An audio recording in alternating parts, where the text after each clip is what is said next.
I've got this super intense devil look for you today.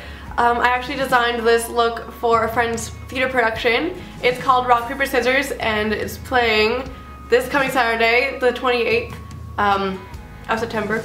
And it looks like it's going to be an awesome production. I've read the script, and I think that anyone who can come out to it should. Curtain is at 6 o'clock this coming Saturday, the 28th. And I'll have the location in the down bar because I can't remember the exact location right now. But this is the character Satan. It's going to be fantastic.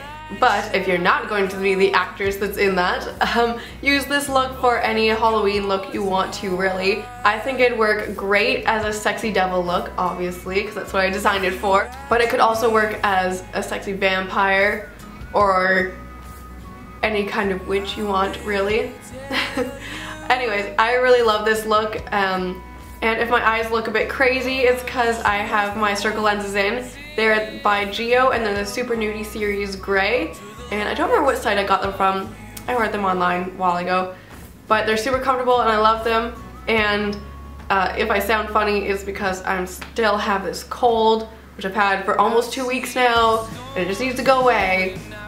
Ugh. My body's been putting all its energy into making me feel better rather than making my skin look nice. So yeah, my skin's going a little bit crazy. I've got my Halloween candles in the background, pumpkin scented. And look at this awesome travel mug that I picked up from Walmart. It's awesome. It's a double-walled hot or cold travel mug. It's got a skull on it, or a skull for the inside wall is shaped like a skull. It's awesome and I love it. It's got chai tea in it right now. I should probably show you the face chart I made for this look for Holly. This is the face chart. So I gave her 2 different options. This is the less dramatic one, this is the more dramatic one. She chose this one with this little bit of red and the liner all the way to the corner of the eye, and it's a little bit pointier and darker. So that's the one that she chose, and that's the one I'm gonna show you. So if you want to learn how to do this sexy devil look, keep on watching and make sure you go to the Dead Thespians production of Rock, Paper, Scissors this Saturday at 6 o'clock. So you're going to start out with a clean face because I'm going to be using a lot of black shadows. There will be quite a bit of fallout probably. And then first things first, you're going to prime with Urban Decay Primer Potion or whatever primer you like. Next I'm going to be taking NYX Jumbo Eyeshadow Pencil in Black Bean. And this is just going to go on the outer half of my eyes. And you're going to keep this fairly condensed. You don't want it blending out too far. And it also doesn't have to be, oh, got some on my nose. And it doesn't have to be very neat right now. I'm just going to take a fairly dense blending brush and smooth that out a little. Another good thing about doing your foundation afterwards is that you can mess up any things like this that got too out of hand. And keep in mind this is the first time I'm trying out this look, so I didn't practice this beforehand, which I normally do. I'm just going to sharpen up this outer edge, take it down a little bit. And since I'm using an oil-free makeup remover, you can just go over this with makeup. But even though it is oil-free, I like to take a little piece of tissue and just blot up the excess after I'm done. That way it doesn't, ooh, contact goes crazy. That way it doesn't go everywhere. So after you have your black primer down how you'd like it, I'm actually going to be taking a white primer and sticking it in the middle, the center of my lid. I'm just going to stick that right in the center, like so, and blend it out with my finger. And I find that milk is a lot easier to blend and keep control of than black bean, obviously because it's a black. So that's what we have for our primers, and I actually think I'm going to start with the lightest color and go towards the darkest. And we'll see how that goes. So throughout this video I'm going to give you options so that you could switch out things or rather leave them out so you could have a more basic look. And this is going to be one of those optional things. I'm going to be taking Skimp from Urban Decay. This is one of their palettes. That's going to go over top of the white. You don't have to worry about blending it out too much right now. So the other option, other than using Skimp over top of this, would just be to put translucent powder over it, your regular face powder over it, and that will cut down on the number of products that you need. Next I'm going to be taking Inglot, oh I don't remember what color it is, but anyways, just any matte black. It's right there. It's got a little bit of blue shimmer in it. It doesn't really show up, it doesn't translate onto your eye. So any matte black, and I'm taking it on the 219 from MAC. And this is just gonna go over wherever we put the black bean rather. And this is the part that's gonna give you the most fallout probably. I'm trying to pack it on darker right in this crease and going out lighter towards the outside of where that black bean was. And you're going for a fairly pointy winged look right there. So now I'm going to put the black on the inner half of my eye just using the same brush. And you can connect the two black areas at the top here in your crease. You do want to blend in the black to this center area quite a bit, but the point is that you'd want a lighter shade in the middle of your lid.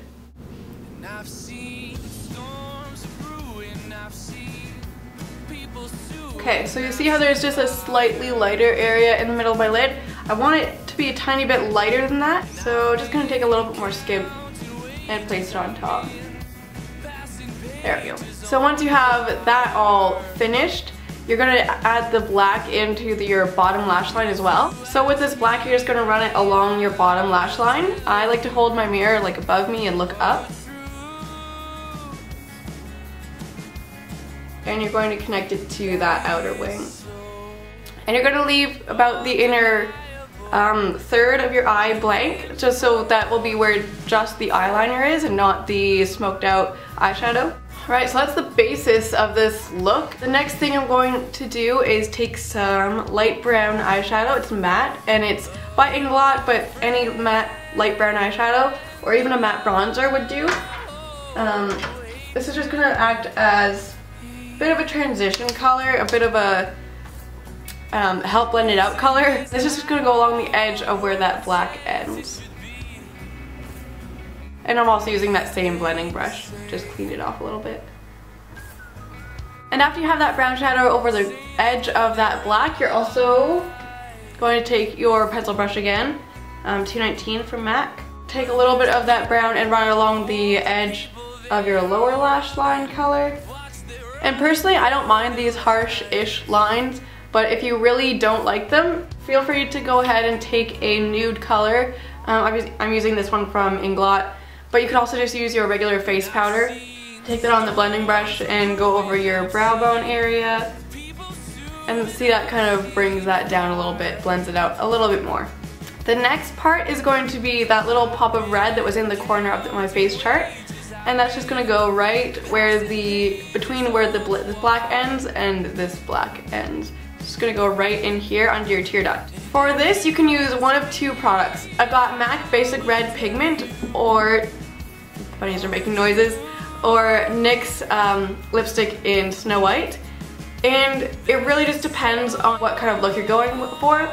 This will give a softer look, and this will give a harsher, more pointed, sharp edges look. I actually feel like I want to do this one, the lipstick, but I know it's not exactly safe for eyes, so I'm going to keep it a little bit farther away from my tear duct area than I would with the pigment. I'm going to take that on. This is just an art brush, but any small liner brush. Woo, dropping everything everywhere. Okay, zoomed in a little bit, and I'm just going to make a pointed shape right in this tear duct area.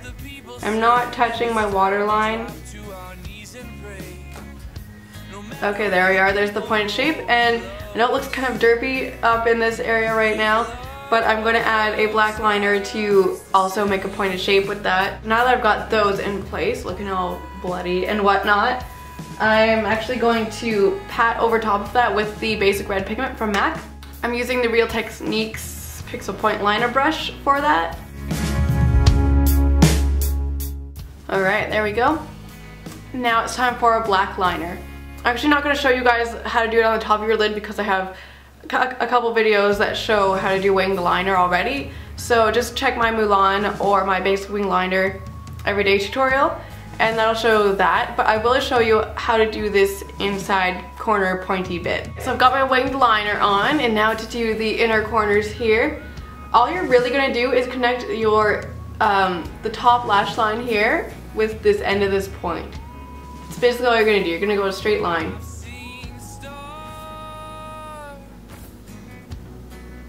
Okay, so that's connected now. I'm just gonna make it a little bit pointier.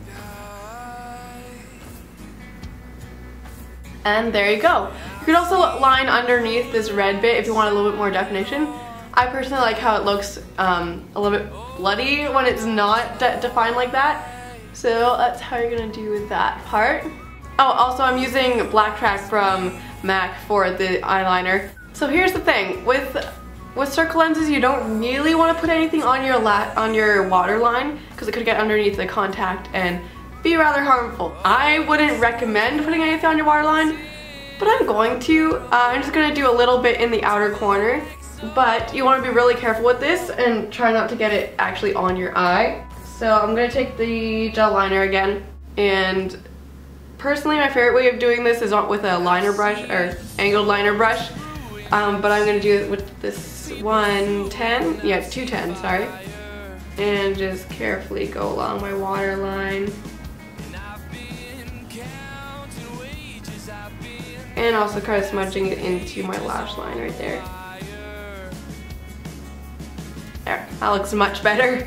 And you can either stop there with the eyes, or you can add lashes. I'm actually not going to add lashes in this video, just because I'm going to take this off right after, but some big voluminous lashes would really add to this look. So since I'm done with the eyes, I'm going to go ahead and do my foundation, and I'll show you a little bit of contouring, I think, when I'm towards the final stages of doing my foundation. Okay, so I have my foundation on, and I lied about trying out false lashes with this look. I tried them on, I like them, and the glue's still dry on this eye, so that's why you see a little bit of white there. But, so I'm contouring this out of my face right now, and I'm just taking a dark foundation, the very darkest one in this palette, and I'm dipping the buffing brush from Real Techniques into it, just lightly. Like you can see I don't really have that much product on there, and just very lightly starting by patting it on so I get the general shape what I want. And if you still have too much product left on your brush but you want to start blending out, just add the product to another spot that you want to blend, that you want to contour. Contouring my jaw as well. And then buff in circles. Try not to bring it up too far. This is mostly going to come down into the hollow of your cheek right here.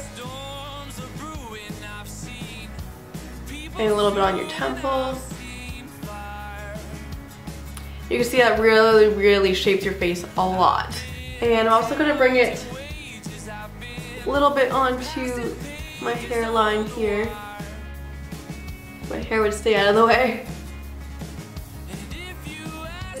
I feel like a good way to contour your jaw is you can stick out your chin like this so you can see where to put it, but to actually apply it so you can see the skin where you're applying it, to make the double chin base so you can see all of this and apply it right like that.